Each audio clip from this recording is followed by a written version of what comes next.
السلام علیکم۔ توحید اقبال چینل کے ساتھ خوش آمدید کہتا ہوں۔ تمام دوستوں کو ویلکم کرتا ہوں اپنے چینل پر۔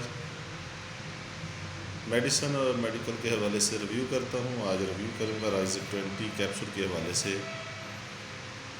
جی، تمام دوستوں سے پہلے ریکویسٹ کرتا ہوں کہ اگر میرے چینل کو سبسکرائب نہیں کیا تو کر لیں اور گھنٹی کے بٹن کو دبا دیں تاکہ میری آنے والی تمام انفارمیشنل ویڈیوز آپ کو مل سکیں۔ میری ویڈیو کو پورا دیکھا کریں، لائک کیا کریں، شیئر کیا کریں تاکہ آپ کو آپ کے دوستوں کو فائدہ حاصل ہو۔ جی، آج بات کروں گا رائزک 20 mg کے حوالے سے۔ تو رائزک 20 mg میں جو فارمولیشن ہے وہ ہے امیپرازول۔ آپ دیکھ سکتے ہیں سامنے ڈبی پر لکھا ہوا ہے۔ گیٹس فارما کمپنی کی یہ بہت ہی اچھا برانڈ ہے، بہت اچھی کمپنی ہے، ملٹی نیشنل کمپنیوں میں شمار ہوتی ہے، ٹاپ کمپنی ہے۔ تو گیٹس فارما کی یہ میڈیسن ہے اور آپ دیکھ سکتے ہیں امیپرازول اس میں 20 mg شامل کیا گیا ہے اور اس ڈبی میں 14 کیپسول ہوتے ہیں۔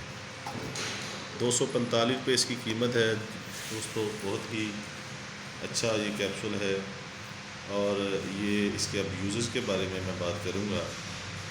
تو آپ کو پتہ ہے کہ رائزک میں امیپرازول ہے فارمولیشن کے حساب سے، اور یہ 20 mg، یہ 12 سال سے تقریباً 18-20 سال کی عمر تک کے جو لڑکے لڑکیاں ہیں، یہ نوجوان ہیں، ان کے لیے استعمال کروایا جاتا ہے۔ تو اور اس کی بیماری کے حساب سے یہ خالی پیٹ بھی کھایا جاتا ہے اور کھانا کھانے کے بعد بھی استعمال کیا جا سکتا ہے۔ دونوں طریقوں سے زیادہ ڈاکٹر ریکمینڈ کرتے ہیں کھانا کھانے سے پہلے، تاکہ آپ کی جو معدے کی پرابلمز ہیں، معدہ خالی ہوتا ہے تو اس میں یہ استعمال کرنے سے معدے کی تمام پرابلم، معدے کی تمام جو امراض ہیں ان میں یہ بہترین کیپسول ہے۔ آپ کے معدے میں ورم ہو گیا ہے، آپ کے معدے میں جلن ہے، آپ کے معدے کی قبض کی شکایت ہے، گیس کی شکایت ہے، اور اس کے علاوہ آپ دیکھ سکتے ہیں کہ اگر معدے میں کوئی پرابلم ہے، السر بن گیا ہے معدے میں، تو یہ امیپرازول کیپسول بھی استعمال کروایا جاتا ہے معدے کی تمام بیماریوں میں۔ بہت ہی اچھا اس کا رزلٹ ہے امیپرازول کا، تو آپ اس کو معدے کی تمام بیماریوں میں استعمال کر سکتے ہیں۔ بہتر ہے کہ اگر کھانا کھانے سے پہلے استعمال کریں تو اس کے رزلٹ اچھے آتے ہیں۔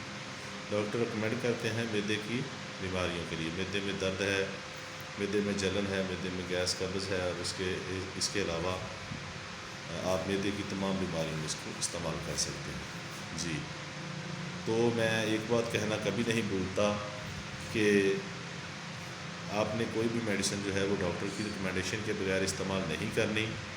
میں صرف اس کا ریویو پیش کرتا ہوں، اس کے بارے میں بتاتا ہوں، اس کی خاصیت، اس کے فائدے بتاتا ہوں۔